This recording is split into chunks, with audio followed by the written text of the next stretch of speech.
আমরা তো ধারণ করতে পারি নাই। আমরা তো এই কথা বলেছি যে এটা ছাত্রদের আন্দোলনের সাথে আমাদের সম্পর্ক নাই। আবার আমরা ওই একই সাথে বলেছি যে আমাদের ছেলেরা জীবন দিয়েছে, এটাকে আমাদের ধারণ করতে হবে। আবার একই সাথে আমরা বলছি যে তাদের কোনো সংস্কার আমরা গিয়ে এগুলো আমরা মানবো না, এগুলো আমরা রাখবো না। একই সাথে আমরা বলছি যে বিচার সংস্কার যাই হোক আমাদের ইলেকশন দরকার। তো বিচার সংস্কার আমি ব্যক্তিগতভাবে নিজের কাছে বারবার জানতে চাই যে আসলে এই যে সংস্কার আমরা করতেছি, দৃশ্যমান একটা বা দুইটা সংস্কারের কথা কি আমরা আসলে বলতে পারি?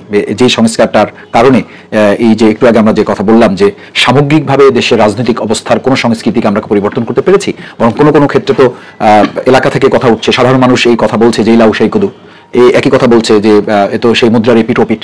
এই কথার অর্থ কি? এই কথার অর্থ তো হলো এটা আমার দিকেও আসে, আমি এটা আমাকে নিয়ে বলছি যে আমার এই পরিস্থিতি সামনে রেখে আপনি শুধুমাত্র পুলিশ প্রশাসন, শুধুমাত্র অ্যাডমিনিস্ট্রেশন অথবা শুধুমাত্র কোনো একটা জায়গাকে ধারণ করে নির্বাচন কমিশনকে আপনি ঠিক করে আপনি 300 নির্বাচন দিয়ে কিভাবে সফল হবেন? যেই দেশে একটা বিশ্ববিদ্যালয় অ্যালামনাই অ্যাসোসিয়েশনের নির্বাচন এখন কন্ট্রোল করা হয় একটা চিন্তা দৃষ্টিভঙ্গি থেকে যে এটা আমরা এখন করব না, এটা আমরা দেশে সরকার নির্বাচিত একটা সরকার আসবে তখন করব। তার মানে মেসেজটা এই যে ওই যে একটু আগে হেলাল ভাই বললেন, আমি এই কারণে হেলাল ভাইকে একটু ইন্টারাপ্ট করেছি, দুঃখ প্রকাশ করে বলছি যে মেসেজটা হলো এই যে অ্যালামনি অ্যাসোসিয়েশনের ওই সমস্ত ইলেকশনগুলো লাগবে না, যারা ক্ষমতা আসবে ওটা তারা ওটা ঠিক করে ফেলবে সব।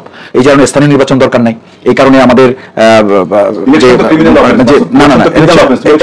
ইলেকশন তো দাবি করছি আমরা, কিন্তু সেই ইলেকশনের জন্য আপনি দেখেন রাজশাহী বিশ্ববিদ্যালয়ের সাধারণ একটা নির্বাচন, সেই নির্বাচনটা বন্ধ করে খুব গুরুত্বপূর্ণ ন্যাশনাল নির্বাচন গুরুত্বপূর্ণ। তার আগে তো নির্বাচন তার সবচেয়ে বড় আমি এই জায়গায় বলেছি আমার পটুয়াখালী আইনজীবী অঙ্গনে সফিস্টিকেটেড একটা এলাকা, সেখানে সেক্রেটারিকে নমিনেশন পেপার সাবমিট করতে দাও। একসাথে 300 আসনে নির্বাচন করবেন আর আমাদের এখন বক্তৃতা শুনতে হয় যে থানায় অ্যারেস্ট করতে হলে আমার সাথে আলাপ করে করতে হবে। সেই ইলেকশনে আপনি ভোট দিতে যাবেন, জনগণ তার কথা মতো সে ভোট দিয়ে আসতে পারবে। এত সুন্দর বাংলাদেশ আমরা করে ফেলতে পারছি, এটা কি আমাকে বিশ্বাস করতে হবে? আমাকে বিশ্বাস করতে হবে যে থানায় একজনকে অ্যারেস্ট করলে তারপর ঘেরাও করে তাকে আমরা সিনে নিয়ে আসছি সেখান থেকে। আমাকে এটা বিশ্বাস করতে হবে যে আমি আমার ভোট দিয়ে সেখান থেকে নিরাপদে আসতে পারবো। আমি এলাকায় গেলে ভোট চাইতেছি জনগণের কাছে ফ্রেশ, জনগণ আমাকে বলতেছে মাসুদ দেশে ভোট চাওয়াটা বাদ দেন, আগে আমাদের অধিকার নিশ্চিত করেন। আমরা তো অধিকারের জায়গায় নেই, আমরা 2024-এর আগে যে 15 বছরে ছিলাম সেই জায়গায় আমরা আছি। আমার ভোটের নিরাপত্তা নেই, আমার জীবনের নিরাপত্তা নেই, আমার ব্যবসা নিরাপত্তা নেই। আমি একজনকে চাঁদা দিচ্ছি। হেলাল ভাই এলাকায় যদি কোশ্চেন না শোনে, আমি চ্যালেঞ্জ দিলাম হেলাল ভাইকে, যদি হেলাল ভাই তার এলাকায় এই কথা না শোনে, নমিনেশন দিয়ে আমার ভোট পরে নির্বাচন নাই, ভোট পরে আমি যে 3 জায়গায় চাঁদা দিতে হয় এটাকে বন্ধ করতে হবে। আগে আমার যে এখন আমার লোককে যে ধরে নিয়ে যাওয়া হচ্ছে এটাকে বন্ধ করতে হবে। আগে আমাদের নিজেদের মধ্যে নিজেদেরকে এখন এই 8 মাসে আমরা 77 জনকে হত্যা করলাম, এরা কারা? আমাদেরকে আওয়ামী লীগ হত্যা করেছে। তাহলে আমাদের এই হযবরল অবস্থা রাজনৈতিক দলগুলোকে দায় দিতে হবে না?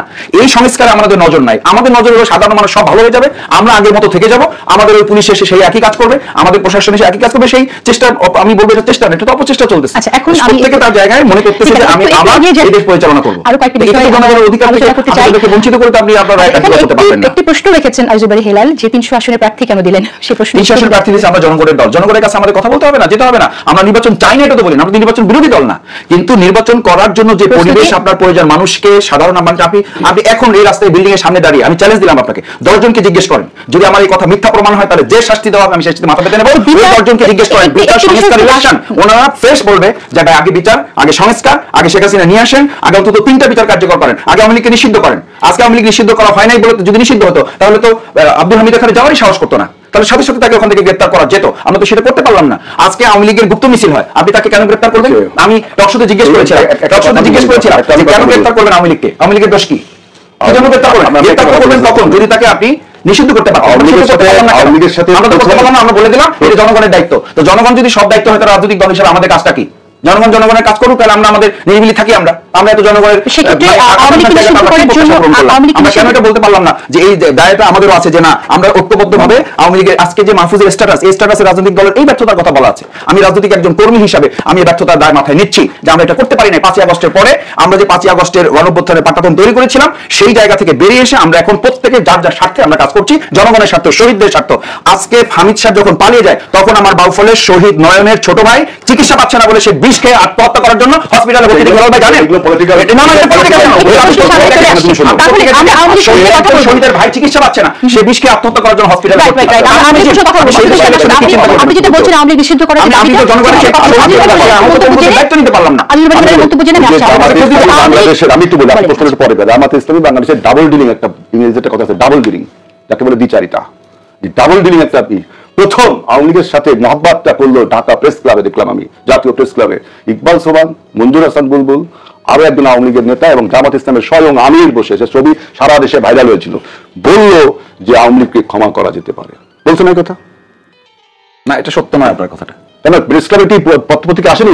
পত্রপত্রিকা আসছে, তারা আসেনি, এটা ছবি আসে না। ওই প্রোগ্রামে তো ওই